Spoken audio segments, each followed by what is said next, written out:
Let's go, guys. How are you? Let's go talk with me with homemade Chinese food by mom.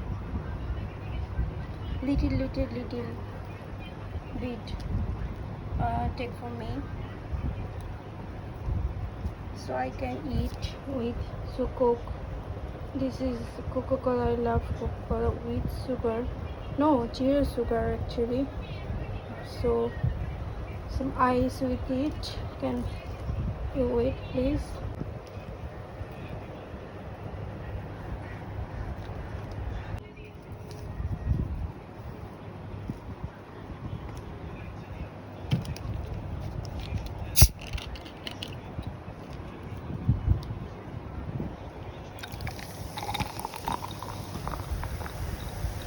I like this sound so much. এটা হচ্ছে নগর কুইন্সের খাবার, একটা নতুন restaurant দয়ালের মোড় থেকে একটু সামনে তোমরা পাবে। ওখানকার খাবার এটা mixed vegetable fried rice, egg ছিল কিন্তু কোনো চিকেন ছিল না, চিকেন আলাদা করে ফ্রাই ছিল একটা। আর এখানে অনেক মিক্সড ভেজিটেবল ছিল, মাশরুম, কলিফ্লাওয়ার, ক্যারট, তারপর পাপায়া এসব দিয়ে, পাপায়া দিয়ে। তো ভালো লাগছিল। আর সাথে ছিল চিলি চিকেনের কোনো সাথে তোমার ছিল না, ক্যাপসিকাম ছিল না। ক্যাপসিকাম দিয়ে আলাদা করে সবজির মতো ছিল, নাকি আম্মু আলাদা করে রেখেছে আমি ঠিক বলতে পারছি না। বাট এটা আম্মু আর কি আম্মুর একটা প্রোগ্রাম থেকে আর কি খাবার নিয়ে এসেছিলো। আমার আম্মু বরাবরই একা একা কিছু খায় না, আমার জন্য নিয়ে আসে অফিস থেকে। এবং বাবা মারা এরকমই হয় আসলে, কোথাও একা একা কোনো কিছু খেতে পছন্দ করে না। আমার একটা কলিগ আছে আশা আপু, সেও কি করে সবসময় মানে তার মেয়ের জন্য কিছু না কিছু অফিসে প্রোগ্রাম হলে নিয়ে যায়। তো এই জিনিসটা আমি খুবই রিয়েলাইজ করি যে সব মাগুলো এরকমই হয়। আর যাই হোক, খাবার ভালোই ছিল। তো অল্প একটু রেখেছিল আম্মু, অল্প অল্প করে খেয়েছি আমরা তিনজন বাসায়। যেহেতু আমি লাঞ্চ করেছি তাই অল্প রেখেছিল আমার জন্য, কারণ আমাকে লাঞ্চে আম্মু খাবার দিয়েছিল সকালে আসার সময়। আর এর মধ্যে কিছু নাটসও ছিল, ভেজিটেবল মধ্যে ক্যাশু নাটস ছিল। তো আমি এগুলোর সাথে ঠান্ডা ঠান্ডা কোক খাচ্ছিলাম। আর বাইরে অনেক গরম, ভাদ্র মাস পড়ে গেছে, সবাই বেশি করে পানি খাবে। আর এরকম রিচ ফুড খেলে অবশ্যই বেশি করে পানি খাওয়ার চেষ্টা করবে। আব্বু টিভি দেখছিল, তো টিভির সাউন্ড একটু আসছিল। আর এই তো, সবাই কেমন আছো? আর আমার ব্লগটি ভালো লাগলে লাইক, কমেন্ট, শেয়ার, সাবস্ক্রাইব করো।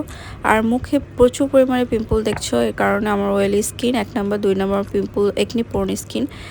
আর 4 নাম্বার হচ্ছে আমি নিজের একদম যত্ন নিতেই পারি না, আমি অনেক বিজি শিডিউল আসলে, যার অনেক জার্নি করতে হয়, ধুলাবালি এগুলোর জন্য হয়।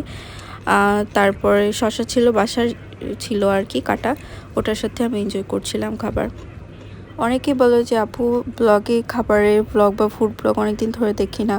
তো আমি আসলে ব্লগার তো না, আমি শখের বশে ভিডিও করি। তো এই জন্য শখের বশেও করি, আর তোমাদের সাথে শেয়ার করতে ভালো লাগে জন্যও করি।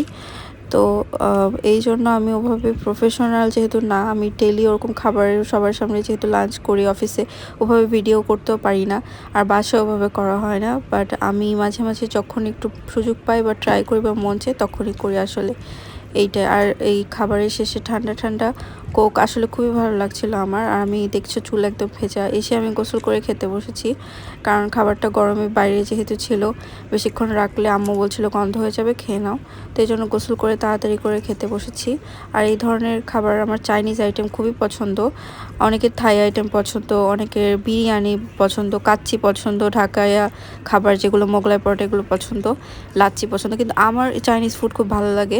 আমাকে যদি সারা জীবন কোনো খাবার বলে যে কোনটা খেতে পারবে, আমি বলবো নির্দ্বিধায় যে ফ্রাইড রাইস। আমি বাসাতেও তোমরা দেখেছো ব্লগে আমি বানাই, আমার ফ্রাইড রাইসটা খুবই ভালো লাগে। অবশ্যই ভেজিটেবল থাকবে, অনেক চিংড়ি থাকবে, চিকেন থাকবে, ডিম থাকবে, এরকম আর কি। আপনার মধ্যে ট্যালেন্ট নেই তো আমি কি করব বলুন, আমার কিছু করার আছে?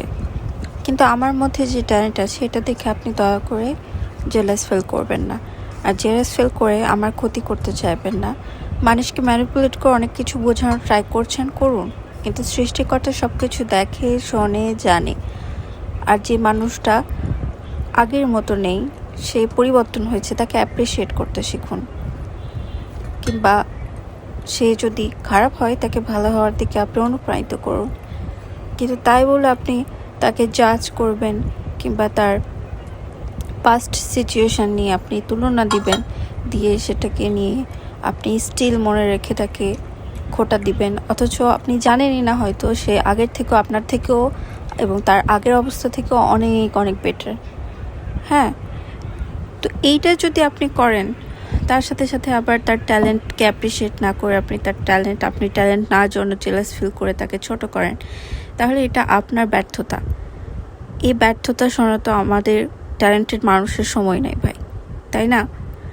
সো এই ছোট লাইফে এত ক্রিটিক্যাল প্ল্যানিং বা ক্রিটিক্যাল থিঙ্কিং বা নিজের সেলফিশনেস বোঝানোর এত সময় আপনি কোথায় পান?